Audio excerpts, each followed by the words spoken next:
තිස්සාවේ ඉඳලා රන්මස් වෙන දක්වා වතුර එන කිය කාණු පද්ධතිය තමයි මේ තියෙන්නේ. මේ පැත්තේ මේ විදිහට තියෙන තිස්සා වැව බැම්ම.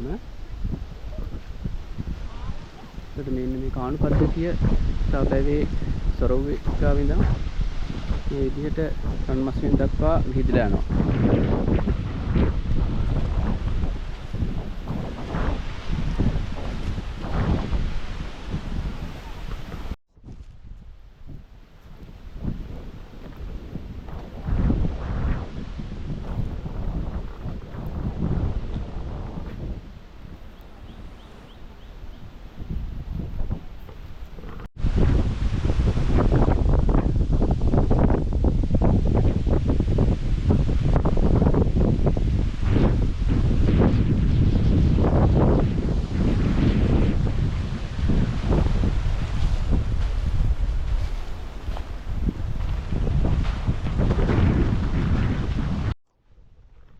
රන්මස් වෙන තුල තියෙන ගොඩක් ගොඩනැගිලි වටේට මේ වගේ පොකුණු තියෙනවා. මේ වගේ පොකුණු හදලා තියෙන්නේ ඇත්තටම මේ ගොඩනැගිල්ල හොඳ සිසිල් වෙන්න ඕන නිසා. දැන් මේ එතන තියෙන මේ ගොඩනැගිල්ල වටේත් අපිට හොඳට බැලුවොත් මේ විදිහට ජල ආගාධයක් කපලා තියෙන්නේ. වටේට මේ විදිහට වතුර තියෙන පොකුණක් දකින්න පුළුවන්.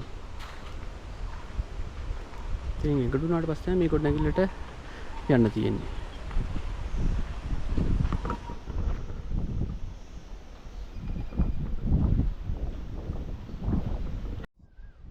එතන අපිට ගල් උළුවස්සක් මේ වගේ ගන්න පුළුවන්. පස්සේ එතනින් හතුනාට පස්සේ ගොඩනැගිලි කීපයක නටබුම් මේ විදිහට අපිට දකින්න පුළුවන්. හරියට නිකන් බෝධිගරයක් වගේ. එතන උඩ නම් කුස් ගොඩනැගිල්ලක් තිබිලා තියෙනවා. ඒ වගේම මෙතනින් දකුණු පැත්තටත් වම් පැත්තටත් මේ වගේ ගොඩනැගිලි දෙකක නටබුම් දකින්න තියෙනවා.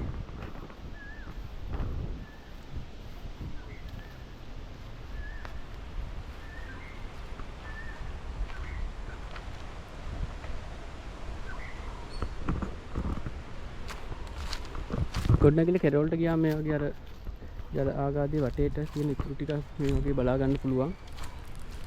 ඒ අද වෙනකොට නම් වතුර මේ වැහිඳිලා තියෙන්නේ. ඉස්සර මේ වැය සම්පූර්ණයෙන්ම වතුරින් පිරලා තියෙන්නේ නැති.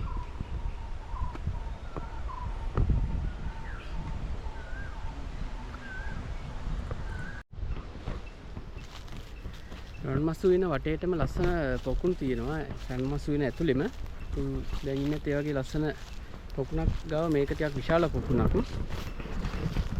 දැන් තියෙනවා මේ පොකුණ මේකේ සැලවිනා වගේ දේවල් දැනට වැවිලා තියෙනවා මේකගේ.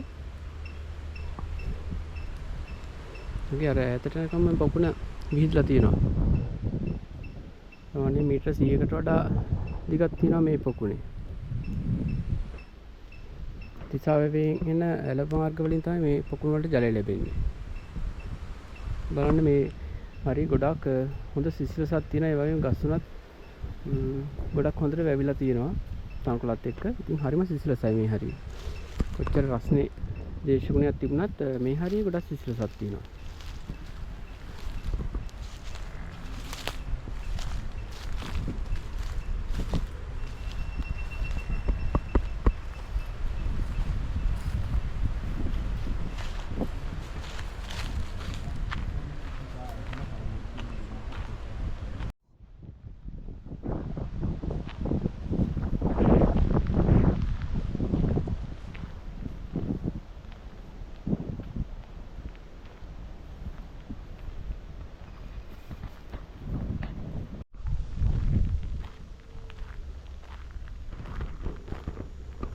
මේ තියෙන්නේ රන්මස් වෙනේ තියෙන ප්‍රධාන ගොඩනැගිලි පිටලා තියෙන තැන. අපිට මේ පැත්තේ බැලුවොත් මෙතන ලස්සන පොකුණක් තියෙනවා. සුදු නෙළුම් මල් පිපුණ.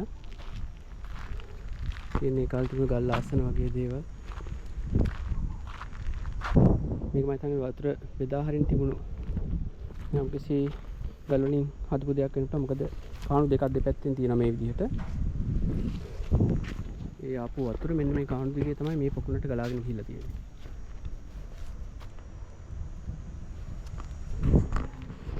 මේ පැත්තෙන් අපිට බැලුවොත් ප්‍රධාන පොකුණක් තියෙනවා. එකක් බලමු.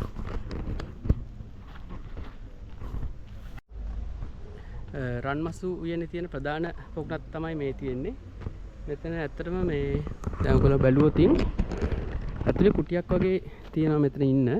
එතකොට රස්න දවස් වලට මේ අර කාණු පද්ධති මගින් මෙතෙන්ට වතුර පිරෙනවා. එතකොට පිරෙන්නේ මෙන්න මේ ලොකු පොකුණට. ගිහලා බලමු. දැන් මේ ලොකු පොකුණට තමයි වතුර එන්නේ. ඒ වතුර එන්නේ මෙන්න මෙතන උඩින් මේ විදියට උඩින්. මේ ගල් වලත් අපිට චිත්‍ර බලා ගන්න පුළුවන් මේ වගේ. ජල ක්‍රීඩා කරන අලියැත්තුන්ගේ රූප තියෙනවා මේ විදිහට කොටලා.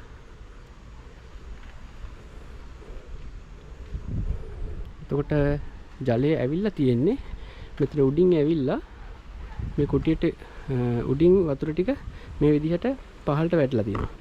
එතකොට දැන් මේ කුටිය ඇතුලේ ඉන්න කෙනෙකුට හරියට දියැලක් ඇතුලේ ඉන්නා වගේ තමයි ඒ අවස්ථාව තිබිලා තියෙන්නේ. ඒ උඩින් වැටෙන වතුර ටික තමයි මේ විදිහට මේ පොකුණට පිරලා තියෙන්නේ.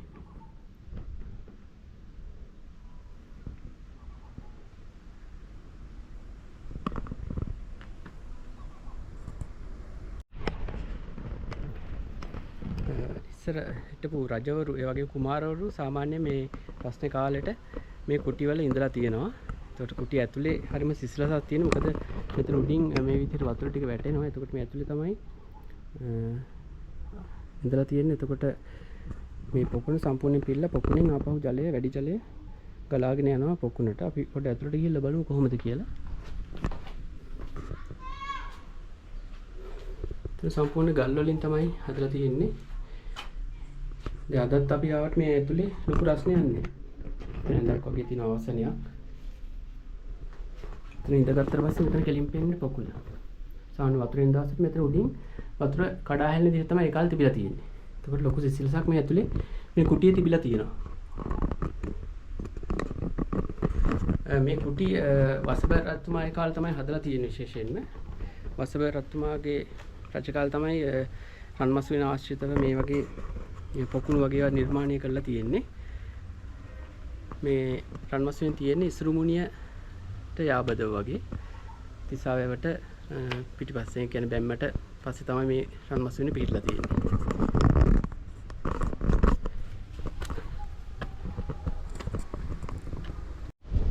දැන් මේ පේන තියෙන කාණු වල ටික තමයි වතුර ඇවිල්ලා තියෙන්නේ මේ විදිහට. එහෙම ආපු වතුර මේ විදිහට මෙතනින් ගිහිල්ලා වැටෙනවා මේ පොකුණේ උඩට.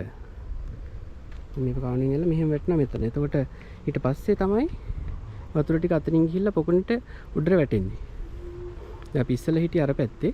දැන් බලුවේ දැන් අපි මේ පොකුණේ උඩට ආවේ. අර කුටියට උඩින් තමයි දැන් අපි ඉන්නේ. ඒකට ඒ විදිහට තමයි මෙතන තියෙන ජල වහන ක්‍රමය සිදුලා තියෙන්නේ. මෙතනින් තව එහාටත් කුටි තියෙනවා. ඒවටත් මේ දිගේ වතුර ගිහිල්ලා තියෙනවා. රන්මසු වෙන කියන මෙතන පොඩි සඳහනක් තියෙනවා. රාජකීයන්ගේ උද්‍යානය ලෙස හඳුන්වන මේ ස්ථානයේ සියලු උද්‍යාන ලක්ෂණ වලින් යුක්තය. 10 වන සියවසට ඈත් 4 වන මිහිඳු රජුගේ වෙස්සගිරි ලිපියෙන් මේ රන්මසු වෙන ලෙස හඳුන්වා ඇත. දුටුගැමුණු රජතුමාගේ පුත් සාලිය කුමරුට අශෝකමාලා හමු ස්ථාන ලෙස මේ සැලකේ. එතකොට අපි දන්නවා ඉසුරුමුණිය පෙමිවල කියන ප්‍රසිද්ධ ගල් කැටේම හම්බෙලා තින්නේත් මේ රන්මසු වෙනින් තමයි. ඒක බොහෝ වෙලාවට කියන්නේ සාලිය අශෝකමාලාගේ නිරූපණයක් කියලා. ඇත්තටම මෙතන ගොඩක් ලස්සන තැනක්. දැන් පොඩ්ඩක් උඩට පොඩ්ඩක් නැගලා බලමු. මේ ගල් පඩි හදලා තියෙනවා. ඒ කාලෙන් හදපු මේ ගල් පඩි. මේ විදිහට අපි උඩට නැග්ගට පස්සේ රන්මසු වෙන ලස්සන වීව් එකක් මෙතෙන්ට බලා ගන්න පුළුවන්.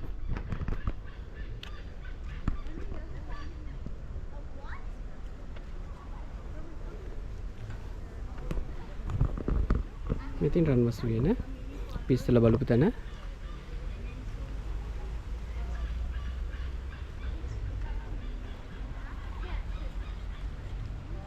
ඒ වගේම අර පැත්තේ තව පොකුණත් බලා ගන්න පුළුවන්. අපි එතනට පොඩ්ඩක් ගිහිල්ලා බලමු.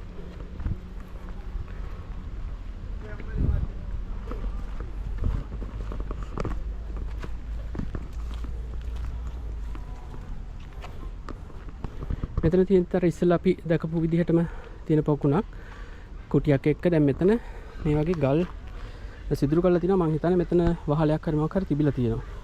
ඒ නිසා තමයි මේ විදිහට මේ ගල් පර්වතي උඩත් මේ වගේ කැටයම් වගේ තියෙන්නේ. අපි මේ පැත්තෙන් යම් මෙතනින් බහින්න පුළුවන් පහලට.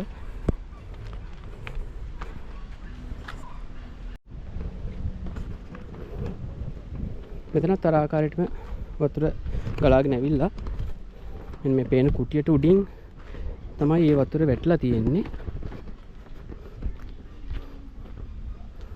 මේක අර තිබුණු කොටියට වඩා ටිකක් විශාල ප්‍රමාණයේ විශාල කුටියක්. ඒක දැන් නම් කම්බි හිම දාලා තියෙනවා. මම හිතන්නේ පස්සේ කාලේ දාපුවා. මෙතන විවර කීපයක් පේන්න තියෙනවා. අන්නේ විවර වලින් තමයි වතුර පහළට වැටලා තියෙන්නේ. ඊට පස්සේ මේ පොකුණට ඇවිල්ලා ඊට පස්සේ මේ පොකුණට ගිහිල්ලා තියෙනවා. ඊට පස්සේ මේ පොකුණේ බැලුවොත් මේකෙත් සමහර සිදුරු තියෙනවා. ඒ සිදුරු වලින් වතුර මෙතනින් ඉවත් වෙලා තියෙනවා.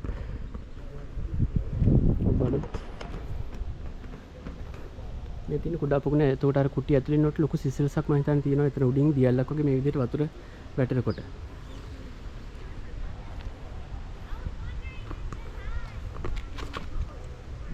ඒ වතුර ටික පිරුණාට පස්සේ මෙන්න මේ කවුල් වලින් තමයි ඉතුරු වතුර ටික ඊට විශාල මේ පොකුණට වැටලා තියෙන්නේ.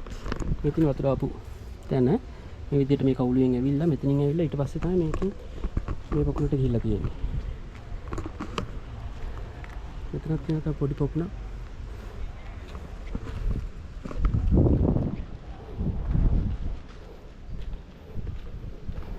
මේ ප්‍රධාන පොකුණේ ආවට පස්සේ අපිට බලන්න පුළුවන් මෙතෙන්ට වතුර ආපු තැන මේ හොඳටම මෙතනින් කොහොම ඇවිල්ලා ඒ වගේම යටින් තව වතුර තියෙන අදටත් ඒ පොඩි පොඩි වතුර පාරක් එනවා. එහෙම ඇවිල්ලා මෙන්න මෙතනින් තමයි මේක ඇතින් අපවිත්‍ර වතුර ටික බැහැර කරලා තියෙන්නේ. මෙතන. මේ පොඩි සිදුරක් තියෙනවා. ඒ වගේම ප්‍රධාන සිදුරෙදි මෙතනින් පහළට ගිහිල්ලා එහා පැත්තේ පොකුණක් තියෙනවා. සාමාන්‍යයෙන් පස් වලින් හදපු පොකුණ එතෙන්ට ඒ වතුර ටික යනවා.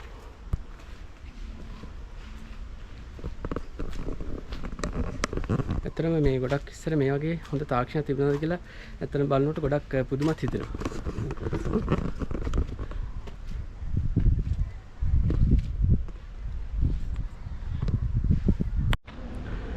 රාමසුනේ තියෙන ප්‍රධාන පොකුණු දෙක තමයි මෙතන අපි මේ විදිහට බලා ගන්න පුළුවන් වෙන්නේ. මේ ගල් තලාවත් එක්ක.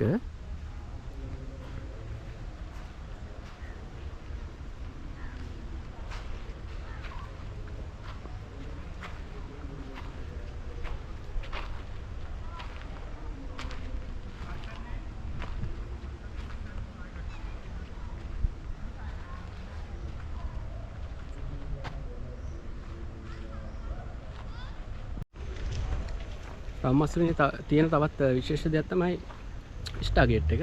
ගොඩක් අය කියන්නේ ස්ටාගේට් එක කියලා. ඒ වගේම හරියටම නිශ්චිතව ඒක හඳුනාගන්නේ නැහැ.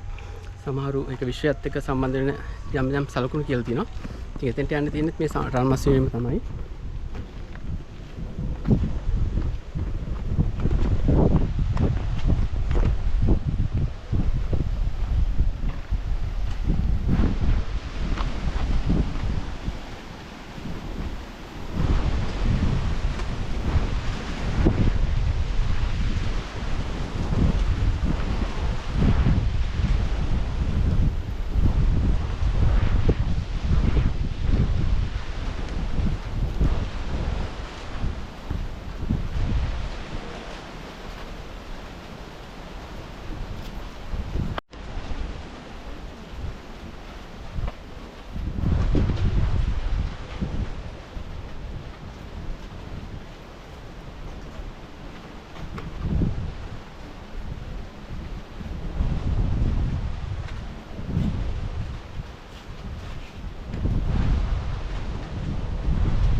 දැන් මේ පිටිපස්සෙන් තියෙන ස්ටාගේට් එක කියන එක මේක අර විශ්වයත් එක්ක සම්බන්ධ වෙන යම්කිසි සංකේත ටිකක් තමයි ඒකේ තියෙන්නේ. ඒකෙදි වෙන්නේ දැන් ඔයගලන්ට පේනවා මෙතන මේ ආසන යම්කිසි ප්‍රමාණයක් තියෙනවා. සාමාන්‍යයෙන් මෙතන ඉස්සර තිබිලා තියෙන ආසන 4ක් වගේ. මේ වගේ මේ තැන්වල. ඒකට සමහරු විශ්වාස කරන දෙයක් තමයි මේක දිහා බලාගෙන සමහරු ඒ භාවනා වගේ දේවල් කරනකොට ඒ තියෙන සංකේතات එක්ක අර විශ්වයත් එක්ක සම්බන්ධ වෙන්න පුළුවන් කියන කාරණාව. ඒක හරියට මේ තහවුරු කළා නෑ. හැබැයි මෙතන අර විශ්වත් එක්ක සම්බන්ධ වෙන්න පුළුවන් කියන කාරණාවක් ගොඩක් තැන්වල ජනකතාවල හා ජනශ්‍රුතිවල සඳහන් වෙනවා. ඉතින් මෙතන තියෙන මේ විස්තරය පොඩ්ඩක් බලමු. මේ කියලා තියෙන විදිහට රන්මස්විනේ රූප සහිත සංකේත චක්‍රය විශ්ව චක්‍රය සහිත මේ ලෙන් අංක 34 ලෙස හඳුන්වා ඇත. මෙහි මීටර 1.8ක විස්කම්පයකින් යුතු වෘත්තයක් තුළ විවිධ යාමිතික හැඩතල හා ජලද සත්ත්ව රූප දක්නට ලැබේ. මේ වෘත්තයෙන් පිටත කොටසේ ජලද සත්ත්ව රූප පීනා යන අයුරින් දක්වා ඇත. එම සත්ත්වයන් අතර මත්ස්‍යයන්, හක්බෙල්ලන්, කැස්බෑවන් හා ඉබ්බන්, කකුලන්, මුහුදු අශ්වයා, මුහුදු සිංහයා හා දැල්ලෙකු යයි සැලකිය හැකි ජලද ජීවීන් දැක්වේ. මේ සටහන් වෘත්තයේ මැදේ සමසතරස් කොටුවක් තුළ වෘත්ත 7කි. ඒ වටා විවිධ පරිමාණයන් යුතු කොටු දක්වා තිබේ. එම සෑම කොටුවක් මැද යම්කිසි ජ්‍යාමිතික හැඩතලයක් බැගින් දැක්වේ. එම හැඩතල අතර කොටස් 4කට බෙදන ලද කුඩා වෘත්ත කීපයක්ද ජත්‍රයකට සමාන සංකේතද හඳුනාගෙන නොහැකි හැඩතලද ඇත. කියන්නේ හඳුනා ගන්න නැති හැඩතලත් මෙතන තියෙනවා කියලා කියනවා. මෙම චක්‍රයේ ඉහළ කොටසේ පූර්ව බ්‍රාහ්මී අක්ෂරයෙන් සටහන් පනති පනශ යනුවෙන් පාඨයකි. එය 53ක් ලෙස අර්ථ ගැන්වේ. මේ චක්‍රයේ ඇති සත්ත්ව රූප හා ජ්‍යාමිතික හැඩතලවල එකතුව එක සමානයි. සත්ත්ව රූප 20 හා ජ්‍යාමිතික හැඩතල 33ක එකතුවක්ද 53කි. ඒ අනුව සෙල්ලිපියේ අන්තර්ගතය හා චක්‍ර සටහනේ එකතුවද එකිනෙකට ගැලපේ. මේ පිළිබඳ ඉදිරිපත් කර ඇති අදහස් කීපයකි. HCP බෙල් මහත්තයා කියලා තියෙන මේ මගින් ලෝක ධර්මතාවය පිළිබඳ බෞද්ධ අර්ථයක් ඉස්මතු කෙරේ.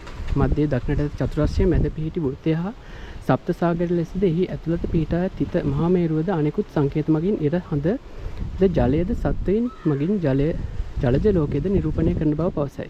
ඇතැම් විට මේ ලෝකයේ පැරණිම සිටීමක් බවටද අනුමාන කෙරේ. ඒතකොට සෙන්රත් පරිවිතන් මහත්තයා කියන්නේ බෙල් මහතාගේ අදහස අනුමත කරලා තියෙනවා. මාටින් වික්‍රමසිංහ මහතා මහායාන තන්ත්‍රාණිකයන්ගේ යන්ත්‍රයක් බව කියලා තියෙනවා. සෙන්රත් දිසානායක කියලා තියෙනවා. මෙම ලෙන ඉදිරිපිට කොට ඇති ආසන හා සම්බන්ධ කරගනිමින් චක්‍රයේ දෙස බලා එක්තරා ආයුරික භාවනාවක් හා සම්බන්ධ බව ප්‍රකාශ කරනවා. සත්ත්ව රූප හා ජ්‍යාමිතික රූප 53 ගණන මානසික ඒකාග්‍රතාවයේ වර්ධනය කිරීම සඳහා වූ මානසික අභ්‍යාසයක යෙදී සිටීම මෙහි අදහස ලෙසද තවදුරටත් ප්‍රකාශ කරනවා. පුරාවිද්‍යා දෙපාර්තමේන්තුවෙන් තමයි මේක සටහන් කරලා තියෙන්නේ.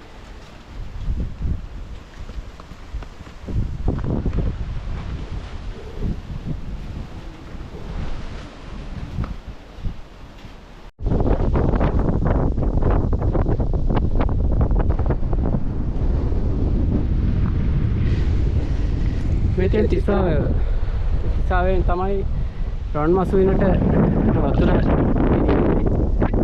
කුඩාපුරේ ගොඩක් පානීය ජල අවස්ථාවේ සපුරන්නෙත් මේ තිස්සාවේදී.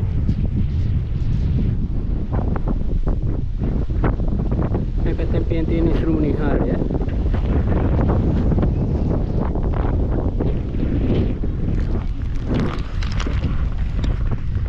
අනුරාධපුරේ වන්දනා වෙනවා නම් අනිවාර්යයෙන්ම ඉසුරුමුණියට එහා පැත්තෙන් තියෙන රන්මස්විනත් අනිවාර්යෙන් බලන්න අමතක කරන්න එපා.